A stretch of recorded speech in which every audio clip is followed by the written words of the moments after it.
Nos quedamos en la clasificación de la OMS.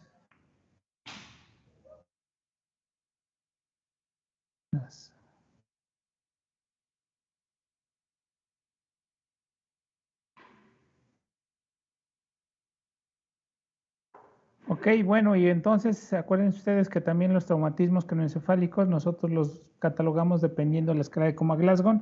en la cual, pues bueno, los traumatismos craneoencefálicos siempre van a ser mayores de 13. Por lo regular, los pacientes son asintomáticos, lo único que van a referir es el mecanismo de contusión, que pues obviamente los pacientes no van a tener pérdida de lo que es la conciencia o van a tener, pueden llegar a tener discreta cefalea, incluso días posteriores al evento. Y pues bueno, podemos encontrar hematomas en las partes blandas de lo que es piel, cuero cabelludo o la presencia de un escalpe, dependiendo. Entonces, normalmente los pacientes en el aspecto neurológico, neurológicamente se encuentran íntegros.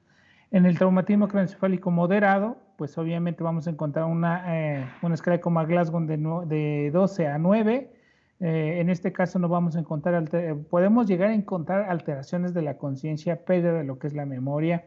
la presencia de cefalea que incluso no cede con analgésicos, que incluso va empeorando. Es frecuente que los pacientes puedan llegar a tener ciertas parecias de algún pares craneales, semiparecias, alteraciones en este caso, pues que pueden llegar incluso hasta convulsionar. La presencia del vómito, la sintomatología de cráneo hipertensivo que me está indicando que ya tengo una lesión neurológica un poquito más grave que cuando fuera una conmoción. Y pues bueno, vamos directamente a lo que es a la conmoción cerebral o concusión también llamada. Y pues bueno, este es un secundario a un traumatismo que no es tan, el mecanismo o la fuerza que se aplica sobre nuestro cráneo, pues no es tan intensa, en la cual me van a generar como tal alteraciones iónicas y alteraciones metabólicas, tanto intra o extracelulares, que son las causantes en este caso de que yo tenga la presencia de alguna alteración neurológica, como pérdida de la memoria o pérdida, en este caso, de la conciencia, que normalmente se recuperan en cuestiones de lo que es de tiempo, normalmente se recuperan en menos de 15 minutos, cuando mi paciente obviamente sufrió un traumatismo craneoencefálico. Y pues bueno, aquí va estas alteraciones iónicas y las alteraciones metabólicas me van a generar una parálisis, en este caso de mi función neuronal de la sustancia gris, que obviamente me van a generar alteraciones funcionales en el sitio del primer impacto.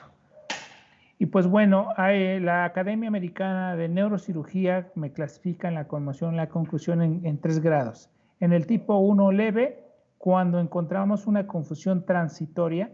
sin pérdida del conocimiento, como diciendo qué me pasó, por qué estoy acá, y que los síntomas normalmente se resuelven en menos de los 15 minutos, pues los pacientes normalmente se recuperan, hasta incluso se levantan, si nadie los vio, nadie los auxilió, se levantan y siguen su camino los pacientes.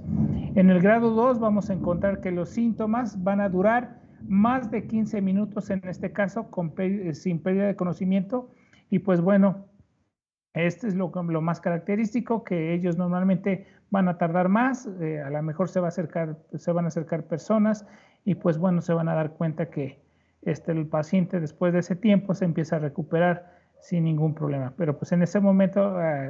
pueden hablarle al 911 y pues pueden valorarle lo que es la escala de Coma-Glasgow en este momento, y pues normalmente son los que llegan a nuestro servicio de urgencias. En el grado 3 vamos a tener en este caso la pérdida del conocimiento independientemente de los síntomas, ya sea cefalea, ya sea vómito, ya sea parecia, en este caso de algún par craneal o una hemiparesia. Y como tal, el cuadro clínico va a ser un poquito en forma generalizada, no va a ser tan focal, donde podemos encontrar la pérdida del estado de alerta. Los pacientes normalmente tienen tendencia a la somnolencia. Podemos encontrar episodios de apneas breves, espontáneas, que se resuelven rápido, amnesia retrógrada, que no se acuerdan qué es lo que les pasó. Podemos encontrar bradicardia, la supresión de algunos reflejos, en este caso del tronco, como puede ser el ocular, puede ser el tusígeno, como puede ser el nauseoso, pues bueno, podemos encontrar cierta supresión en este caso de los reflejos. El signo de Babinski pues puede ser de forma temporal, en el momento de la exploración, pasado determinado tiempo va a desaparecer, la detección transitoria de lo que es la respiración y disminución de lo que es la tensión arterial. Y pues bueno, esto no tenemos un signo y síntomas tan característicos de la conmoción, pero algo que pasa es que estas conmociones van a repercutir sobre todo en nuestro comportamiento conductual y en este caso podemos generar también la presencia de síntomas somáticos, síntomas cognitivos y síntomas emocionales. Dentro de los síntomas somáticos que vamos a encontrar va a ser la cefalea, la presencia de dolor de cuello dependiendo del mecanismo del trauma. Podemos encontrar incluso visión borrosa, en este caso por la presencia de vasoconstricción de los vasos nervorum, alteraciones del equilibrio, la presencia de mareos, la presencia del vómito, la presencia de fatiga, en este caso alteraciones de la coordinación corporal, pues bueno, son muy variados. Es frecuente que pasando 5 meses, 4 meses, 6 meses, 7, 8 meses, a veces los pacientes refieren mareo, refieren cefalea, sin la evidencia de otro segundo impacto de traumatismo craneoencefálico. Dentro de los síntomas cognitivos o conductuales podemos encontrar confusión, dificultades para concentrarse, desorientación temporoespacial, dificultad para recordar dónde fue el accidente, alteraciones de la memoria inmediata y pues que también me van a generar como tal síntomas emocionales como es tristeza o depresión, la irritabilidad, ansiedad o nerviosismo, la habilidad emocional y cambios del estado de ánimo. Entonces, todos estos síntomas los podemos encontrar después de lo que es el impacto. Y pues bueno, ¿cómo hacer el diagnóstico? Primero va a ser clínico, en la cual no vamos a encontrar afecciones de los pares craneales, en la cual podemos encontrar mi paciente íntegro, una escala de Coma-Glasgow mayor de 13, y pues solamente los síntomas, los signos como hematomas, como escalpes que podemos llegar a encontrar relacionado con lo que es el golpe. En la exploración neurológica, pues valoramos en este caso en la escala de Coma-Glasgow, valoramos lo que es la fuerza, la sensibilidad, el equilibrio, la marcha. Si llegamos a encontrar alguna alteración, pues nos vamos a ir directamente a lo que es una tomografía. Si mi paciente no refiere ninguna alteración de la fuerza, de la sensibilidad, del equilibrio, de la marcha, de la memoria, del estado de conciencia, del estado de Glasgow, no es necesario hacerle una tomografía, aunque en algunos centros hospitalarios, por medio de lo que es su seguro médico de gastos médicos, pues bueno, les hacen su tomografía para evitar en este caso que puedan tener una edema cerebral o la presencia de un traumatismo más serio. Bueno, les realizan entonces su tomografía. Tomográficamente no vamos a encontrar ninguna alteración radiológica. Esa es la característica de la conmoción. Sí encontramos alteraciones de conducta, de personalidad, pero no encontramos evidencia radiológica de lesión neuronal. Y pues bueno, vamos a encontrar mi sistema ventricular de forma íntegra, no vamos a encontrar colapsados, no vamos a encontrar desviación de lo que es la línea media, no vamos a encontrar en este caso la presencia de edema cerebral y pues bueno, como tal me está indicando que mi paciente se encuentra al 100%. Aquí, si mi escala de Coma-Glasgow disminuyera menos de 12, entonces sí haría yo una tomografía, sobre todo en aquellos pacientes en los infantes o en los pacientes adultos. Y pues bueno, en este caso, sobre todo si tenemos o tenemos una escala de Coma-Glasgow menor de 12, pues son las indicativas para hacer lo que es una tomografía. Los diagnósticos diferenciales, pues dependiendo también, ¿no? Desde lo que es las migrañas, desde lo que es el estado de depresión, que no tengamos ese antecedente previo, el trastorno de déficit de atención, los trastornos de sueño que pues, los podemos encontrar e incluso tenemos que hacer bien el diagnóstico diferencial para que no lo cataloguemos como tal secundario a lo que es a la conmoción. El tratamiento de la conmoción es realmente de tipo sintomático. Le pedimos, lo vamos a tener en observación, de 6 a 8 horas, mi paciente va a estar intranquilo que ya quiere irse, que no tiene nada, pues bueno, en ese entonces lo damos de alta. Si no tenemos evidencia de heridas, pues bueno, se va a ir solamente con tratamiento con doble AINES. Normalmente les recomiendo doble para que no tengamos los efectos secundarios. Pueden indicar en este caso narcóticos que tienen bajo efecto de sedación, como lo que es el tramadol. Y pues bueno, nada más que hay que tener cuidado porque este tipo de pacientes hay que evitarles, sobre todo que realicen cualquier tipo de esfuerzo, ya sea cargar, ya sea actividades sexuales, ya sea en este caso lo que es estreñirse, porque pueden generar que si yo tengo a lo mejor una microhemorragia, pues puede evolucionar a una hemorragia o hasta incluso un hematoma intraventricular, intraparenquimatoso. Entonces, eso es muy importante. Y tenemos que hacerles saber los signos de alarma, como puede ser la presencia de convulsiones, la presencia de hemiparesia, las alteraciones de la personalidad o tendencia a lo que es al sueño.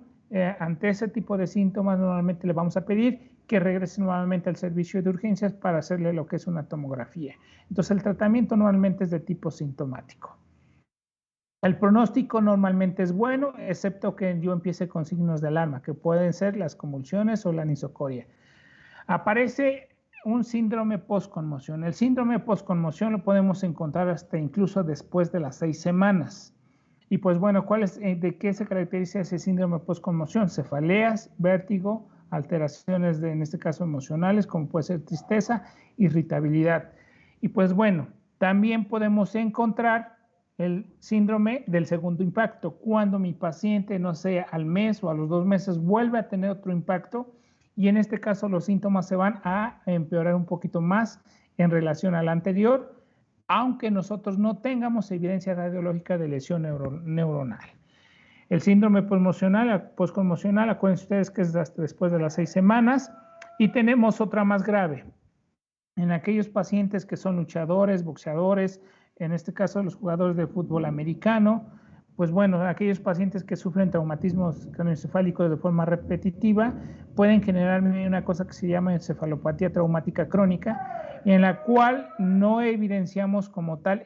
daño o hematomas directamente al tejido cerebral, pero sí encontramos esas alteraciones metabólicas, esas alteraciones iónicas que me están generando cambios estructurales en el tejido cerebral y que tarde o temprano me van a generar una degeneración. A lo mejor si yo tengo un paciente que tiene un tejido cerebral de forma adecuada, podemos decirle que es de unos 30 años, pues bueno, ese paciente que a lo mejor es luchador, jugador de fútbol americano, le tomamos una tomografía y podemos encontrar este tejido cerebral que es como si tuviéramos una edad de 60 o 70 años. Imagínense la diferencia entre uno y el otro, sobre todo en aquellos pacientes que se someten mucho a traumatismos de forma continua y que van condicionando degeneración en este caso de mi sistema nervioso central. Este tipo de pacientes pueden cursar con lo que es alteraciones de personalidad, agresividad, de nerviosismo, algunas deficiencias de ciertas funciones, en este caso de la marcha, en este caso conductuales, y que pues bueno, como tal,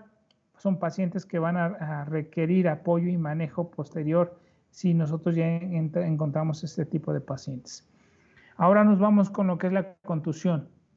La contusión como tal se caracteriza principalmente porque ya en mi tejido neuronal vamos a encontrar un daño, vamos a encontrar una laceración, vamos a encontrar una disrupción, tanto de lo que es la sustancia gris como de la sustancia blanca. Entonces vamos a encontrar una laceración directamente al parénquima y es caracterizado por la presencia en las primeras horas asociado a microhemorragias que las podemos encontrar en forma moteada, que le da imagen y les da la característica de microhemorragias o signos de sal y pimienta, que esto me puede generar el edema de tipo mixto, tanto vasogénico, por en este caso por la ruptura de los vasos, y que tarde o temprano este edema vasogénico puede generarme una lesión de ser una lesión focal a una lesión de tipo difusa, y que esto me puede generar el edema cerebral y que me pueden generar un edema de tipo citotóxico. Entonces, de ser algo muy leve, puede evolucionar con el paso de las horas a lo que es un paciente con cráneo hipertensivo con una lesión de tipo difusa. De inicio es una lesión focal y que normalmente ocurre en los polos frontales, temporales y en las superficies de los lóbulos temporales principalmente. Eso secundario al contacto con las relieves óseas que encontramos a nivel de lo que es el peñasco y a nivel de lo que son las alas mayores de las esfenoides. En comparación de la conmoción, la contusión ocupa el 9% de los traumatismos craneoencefálicos. Y pues bueno, como tal, su etiología son secundarias directamente al efecto del golpe directo y el efecto de golpe de contragolpe, dependiendo de dónde se encuentre en este caso la lesión. Lo podemos encontrar con las lesiones de tipo directo en forma lineal y las lesiones de tipo, aquí encontramos una lesión de tipo directo de forma lineal, donde encontramos en este caso las lesiones a nivel del lóbulo frontal, a nivel de lo que es el lóbulo temporal, y también puede existir el efecto de contragolpe. Cuando nosotros tenemos mecanismos de forma circunferencial, en la cual tenemos una fuerza centrípeta, pues bueno, podemos encontrar, además de lo que es las lesiones en estos lóbulos, podemos encontrar también lesiones, lo que es a nivel de los axones, y encontrar una lesión axonal difusa. Y pues bueno, dependiendo de dónde se encuentre, es la sintomatología que vamos a presentar. Si nosotros tenemos una hemorragia, en este caso en el lóbulo frontal, pues vamos a encontrar alteraciones de la personalidad, irritabilidad, pérdida del control de los esfínteres. Si encuentro yo una alteración a nivel de lo que es el lóbulo temporal, pues podemos encontrar los diferentes tipos de alteraciones de personalidad, como una agresividad intratable, como en este caso alteraciones de tipo emocional. Vamos a encontrar las ilusiones auditivas, olfatorias, y pues bueno, hasta incluso la presencia de crisis convulsivas. Ahora, este tipo de lesiones, de ser microhemorragias, pueden evolucionar a hemorragias de tipo intraparenquimatoso. Entonces, este tipo de lesiones me pueden generar herniaciones de tipo oncal, sobre todo las lesiones temporales o las lesiones en el lóbulo frontal, que me pueden generar desviación de la línea media y generarme en este caso una herniación de tipo transtectorial. Y pues bueno, las más letales son las del lóbulo temporal porque están relacionadas sobre todo con las herniaciones de tipo oncal. ¿Cuál es su fisiopatología? Pues en las primeras horas de la contusión vamos a encontrar puntos sangrantes donde vamos a encontrar desgarro de los capilares y pues vamos a encontrar las imágenes de signos de sal y pimienta, que las encontramos sobre todo en este sitio, ¿verdad? Dependiendo de dónde se encuentre el traumatismo de forma directa.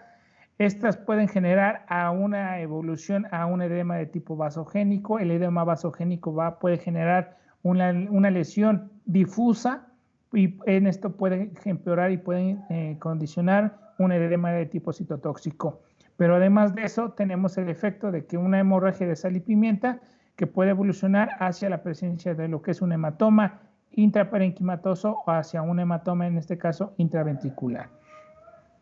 Entonces, aquí también nosotros valoramos mucho eso, que dependiendo de lo que es el tiempo de que sufrió el traumatismo al tiempo de que nosotros le damos el tratamiento, pues bueno, eso es muy importante porque mi paciente me está indicando que se está deteriorando y pues bueno, si nosotros encontramos un hospital de segundo nivel donde tenemos el recurso de lo que es la tomografía, pues en este caso vamos a hacerle un estudio radiológico directamente desde que ingresa, porque mi paciente normalmente va a tener una escala de coma de Glasgow menos de 12. En este tipo de tomografía, si se dan cuenta, tenemos una hemorragia de tipo intraparenquimatosa, muy seguramente evolucionó y me está generando desplazamiento de la línea media de más de 5 milímetros, compresión del sistema ventricular, y me está generando en este caso edema de este lado y me puede generar incluso edema transtectorial o oncal. Entonces, la clasificación de la contusión lo podemos dividir entre no hemorrágico, cuando encontramos solamente pequeñas imágenes de sal y pimienta que en algunos pacientes no evolucionan hacia lo que es una hemorragia de tipo intraparenquimatosa. ¿Qué tipo de pacientes van a evolucionar? En aquellos pacientes ancianos que toman ingesta crónica de lo que son antiplaquetarios, en este caso para prevención de patologías de trombosis de venosa profunda de extremidades inferiores, antecedentes de Angor, en este caso un Angor cardíaco, que pueden generar como tal que mis tiempos de coagulación se encuentren prolongados y con esto pues empeora mi problema de una contusión leve a una contusión severa. Y la podemos encontrar desde una lesión única, que puede ser un hematoma intraparenquimatosa, o lesiones múltiples que pueden ser la imagen de sal y pimienta. Entonces los vamos a encontrar, acuérdense ustedes siempre, en lo que es en el lóbulo frontal, lóbulo temporal, en la base del lóbulo temporal, y los podemos encontrar también a nivel de lo que es la fosa posterior, aunque son muy raros. Y pues bueno, dependiendo de dónde se encuentre la lesión, el hematoma, el base de la sintomatología, entre más baja sea la lesión, pues vamos a encontrar el nivel de conciencia más afectado, la respiración, el tamaño de la pupila, la respuesta muscular rápida, la posición de postura o tono, y eso pues lo vimos, este cuadrito lo vimos nosotros en la valoración de la escala de Coma-Glasgow, que entre más bajo sea la lesión, vamos a encontrar una disfunción de forma importante. El cuadro clínico va a estar variado y pues bueno, normalmente este tipo de pacientes va a depender de la gravedad de lo que es la lesión, la ubicación de donde se encuentra y pues bueno, podemos encontrar deterioro rostro caudal con sintomatología de cráneo hipertensivo como la cefalea, la presencia del vómito. Podemos encontrar también un papiledema agudo y podemos encontrar incluso la paresia del sexto par craneal. Las hemiparesias, sobre todo si las encontramos a nivel del uncus, la presencia de lo que es la cefalea, el vómito, alguna falta de coordinación o alteración de la posición de sustentación, la afasia, los problemas cognitivos o incluso mi paciente ya encontrarlo en un estado de coma cuando ya lleguen los paramédicos al servicio de urgencias. Me está indicando que pues obviamente tenemos una lesión grave. Pues bueno, realmente lo que es, cómo se hace el diagnóstico, primero tener el antecedente de cómo ocurrió lo que es el mecanismo del trauma, posteriormente hacer una evaluación neurológica rápida de todos los pares craneales, midiendo lo que es la sensibilidad y la respuesta motora, la valoración de la escala de Coma-Glasgow para determinar y hacer un pronóstico de cómo va a estar mi paciente. Si yo tengo un paciente en una escala de Coma-Glasgow de 12-11, pues lo voy a tener en observación, lo voy a pasar directamente al servicio de neuroimagen para saber cómo está ese cráneo, bueno, ese tejido cerebral. Y si yo tengo un paciente con una escala de Coma-Glasgow menor de 8, pues bueno, mi paciente lo tengo que intubar de manera rápida e iniciar con el tratamiento antiedema, hiperventilación, soluciones hiperosmolares, mientras lo paso lo que es al servicio de neuroimagen. Y bueno, ya teniendo lo que es la tomografía es el estudio de elección en este caso, porque es más rápida, es más barata, se encuentra más frecuentemente en los hospitales de segundo nivel. Y pues bueno, ¿qué características vamos a encontrar? En la fase inicial, acuérdense ustedes, la imagen de sal y pimienta, que los vamos a encontrar en zonas moteadas. Conforme pasa el tiempo, si estas microhemorragias evolucionan, podemos encontrar hemorragias intraparenquimatosas, hemorragias intraventriculares y que pues bueno, también vamos a encontrar la presencia de lo que es el edema cerebral, la presencia de la compresión del sistema ventricular, la desviación de la línea media y bueno, esta hemorragia intraventricular, pues bueno, ¿qué es lo que tenemos que hacer? Pues tenemos que hacer una craneotomía descompresiva con la evacuación de lo que es el hematoma. Si mi paciente, en este caso, bueno, aquí los hematomas supratentoriales tienen que ser más de 50 mililitros centímetros cúbicos en la región supratentorial para drenarlos. A nivel de la región temporal, más de 20 centímetros cúbicos y a nivel de lo que es la fosa posterior, más de 30 mililitros. Entonces, este tipo de hematomas normalmente se tienen que evacuar y se tiene que hacer una craneotomía descompresiva para lo que es el manejo y en este caso evitar las lesiones de tipo secundario. Y pues bueno, el pronóstico va a ser reservado dependiendo del traumatismo craneoencefálico, dependiendo los hallazgos radiológicos y pues la función van encaminados al manejo que nosotros le demos, sobre todo para evitar las lesiones secundarias. El aspecto estético, pues bueno, hay pacientes que realmente tienen lesiones de forma importante, no nada más asociada al traumatismo craneoencefálico, pues lo podemos encontrar también con fracturas del macizo facial, con fracturas múltiples de la base de cráneo Y pues bueno, en este caso lo que a nosotros nos interesa es el tratamiento directamente a mi sistema nervioso central. Si yo encuentro fracturas, hematomas o la presencia de heridas o abrasiones a nivel de la cara, estas pasan a segundo plano y pues bueno, lo que primero me importa es el manejo y el tratamiento antiedema que le vamos a dar.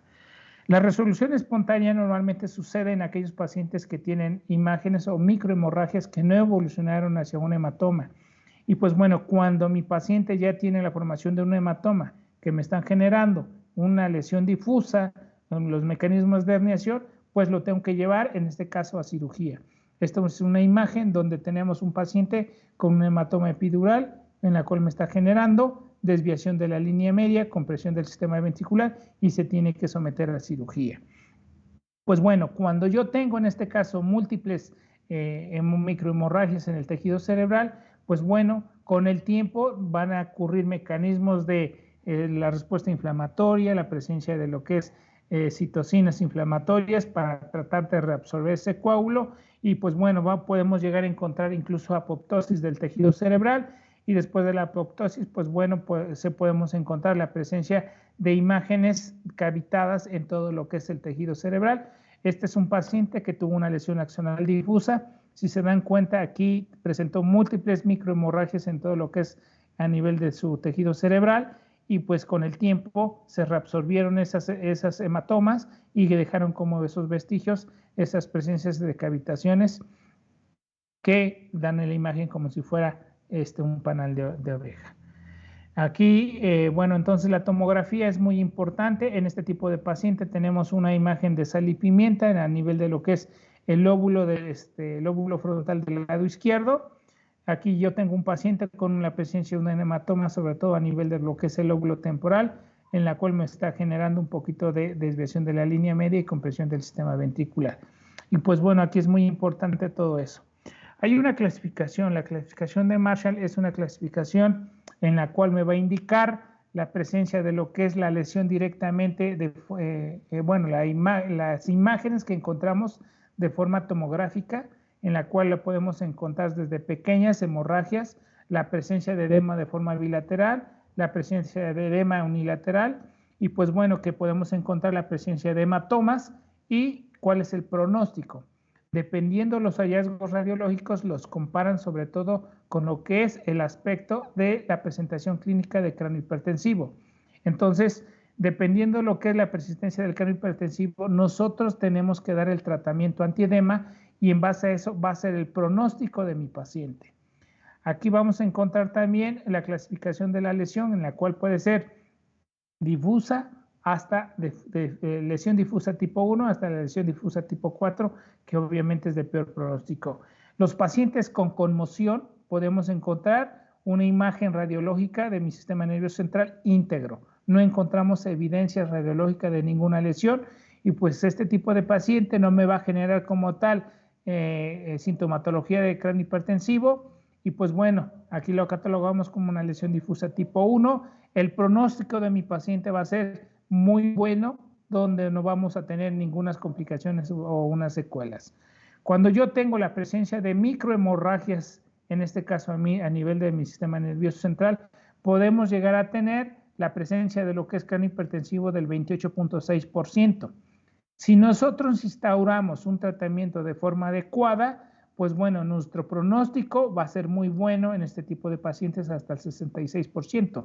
Pero si yo no le doy un tratamiento antiedema de manera rápida, pues bueno, voy a encontrar las secuelas y que incluso me pueden generar secuelas de forma permanente o incluso la muerte. Y la lesión de tipo difusa que vamos a encontrar en este tipo de pacientes, pues va a ser una lesión de difusa de tipo 2.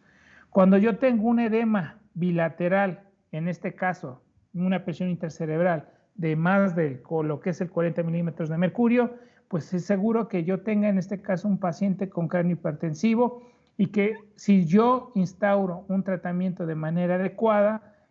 pues vamos a tener un pronóstico. Aquí lo que importa es el tiempo de lo que es la instauración del tratamiento. Pues va a ser 50 y 50 dependiendo el tiempo que yo le inicie con el tratamiento antiedema. La lesión de tipo difusa que vamos a encontrar sobre todo en el edema de forma bilateral, la lesión va a ser una lesión difusa tipo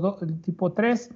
Y pues bueno, cuando yo tengo en este caso un edema de forma unilateral, sea secundario, un hematoma epidural o un hematoma interventricular, un hematoma intraparenquimatoso que me está generando mecanismos de herniación, ya sea un calo transtectorial, pues bueno, mi paciente seguramente va a tener sintomatología de cráneo hipertensivo, y si yo en este caso no instauro un tratamiento de manera rápida con una descompresión por una craneotomía de drenaje del hematoma, pues el pronóstico va a ser muy malo, incluso para la vida del paciente.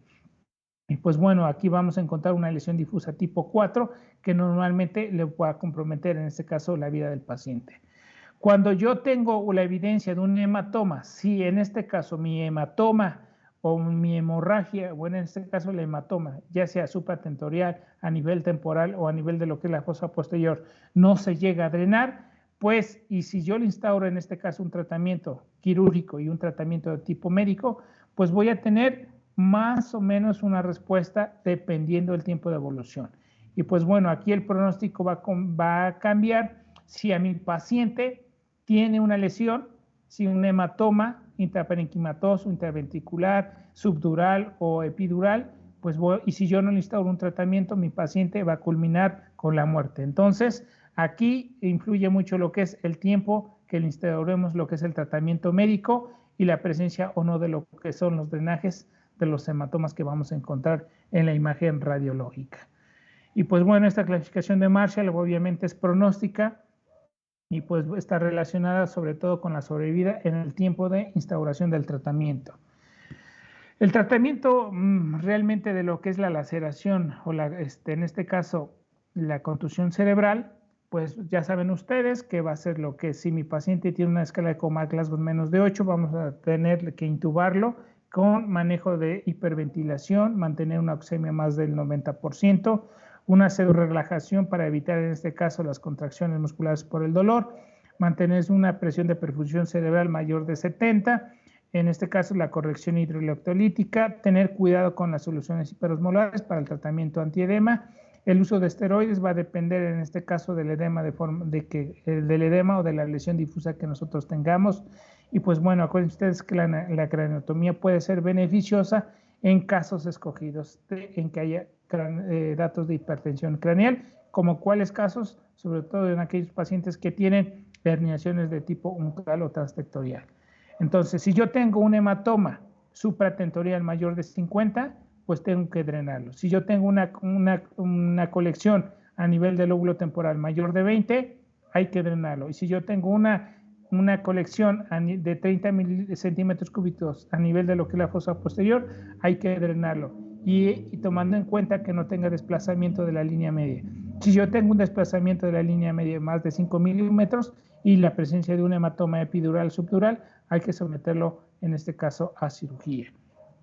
Ya saben ustedes que, pues bueno, dependiendo de lo que es el hematoma o no, la presencia de lo que es el edema y el tratamiento instaurado va a ser el pronóstico de mi paciente. Y pues bueno, hasta aquí me voy a quedar. Mañana empezamos con lo que es el caso clínico de lo que es conmoción y contusión y vayan preparando los casos clínicos de lesión axonal difusa y hemorragia